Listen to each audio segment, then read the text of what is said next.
Dance isn't just a sport. It's an art, a passion, a feeling. The teachers we have along the way that pour their heart and soul into what they do are the reason that we're the athletes, adults, and people that we are today.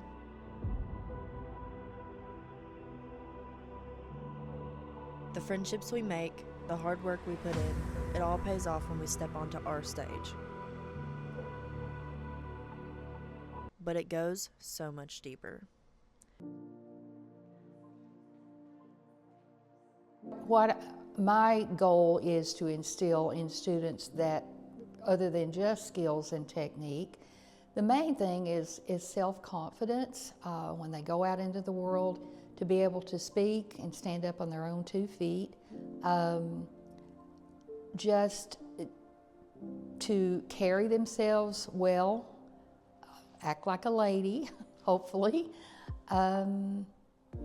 Give them the skills that they need to do interviews. Just self-confidence, it plays into all of these things I'm saying. If they feel good about themselves, then they project well with other people. So I hope that they leave here not just with the skills of dance and the technique of dance, but the fact that they do feel better about themselves and their outlook on life. I think that dance is a powerful outlet for self-expression because with it being such a broad sport, it allows so much opportunity to express yourself through different styles of dance rather than expressing yourself through words.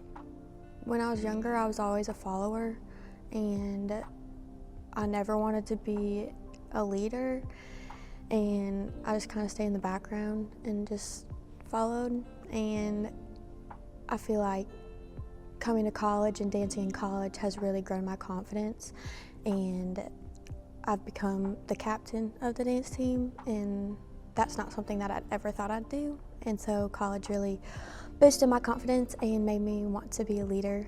I had a really tough time whenever I was in the hospital with COVID. I got it really bad. I was placed on a ventilator for almost 2 months, and the only thing that really got me through that time was, just my dance family calling me, checking on me, even though I didn't really know what was happening around me. Like, it was just the positive feelings, like aura, I guess you could say, that surrounded me. And it just really helped me build back up my stamina and confidence and be able to go back to dance. What inspired me from transitioning from being a dancer to becoming a coach was just all influential people that I had in my life that pushed me to be the dancer that I was. And it just helps you grow when you have that support system that relies on you as a team, and then the people that are going to push you like a coach would. And I realized that I wanted to be that leader and the person that could push these girls to their highest ability, or what they believed was their highest ability, and then push them a little bit farther than what they believed was possible in their own eyes. I'd say the most rewarding part about being a dancer would be watching all of our hard work pay off. The most rewarding part about being a dancer is definitely seeing all the younger, aspiring dancers who are looking up to you.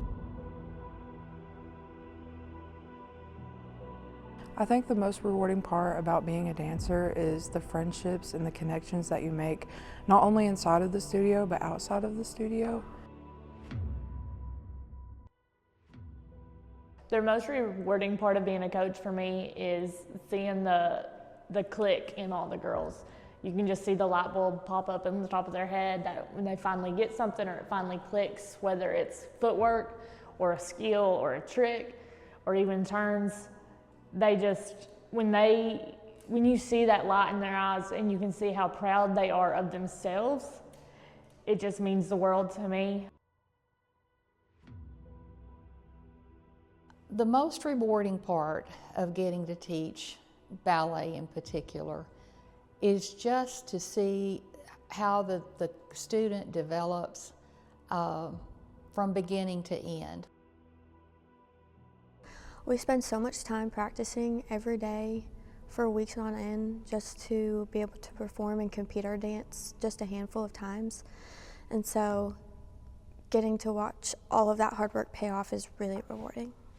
that's really what pulled me completely over into coaching, was just seeing how much I could influence these girls and make them believe in themselves so that they had those light bulbs going off all the time and they can have that shine in their light all the time. Because if they're not doing it for their teammates, I want them to do it for themselves, and I want them to believe in themselves, and I want them to push themselves so that light bulb's going off all the time. I think that whenever you're performing, especially in dance, when you know that you have younger people in the crowd who are looking up to you, it makes you want to push yourself harder and to be the best dancer that you can be for them. When they come in the first day, I wish I could have a still photograph or a small short video on the first day, and then when they graduate, to see them walking out that door. I guess it just gives me great pleasure. Some of my best friends that have been my best friends for as long as I can remember came from studio, and they'll probably be my best friends for the rest of my life. What I believe is the most important thing is in dance is just being proud of yourself and being able to express yourself in a way where that light just shines all about you, and you're just overall very confident and proud to be a dancer. Hopefully I've given them just a little edge on life with their self-confidence, the way they hold themselves, the way they walk, the way they speak. It's a joy to know that maybe I had just a little bit of influence in their life.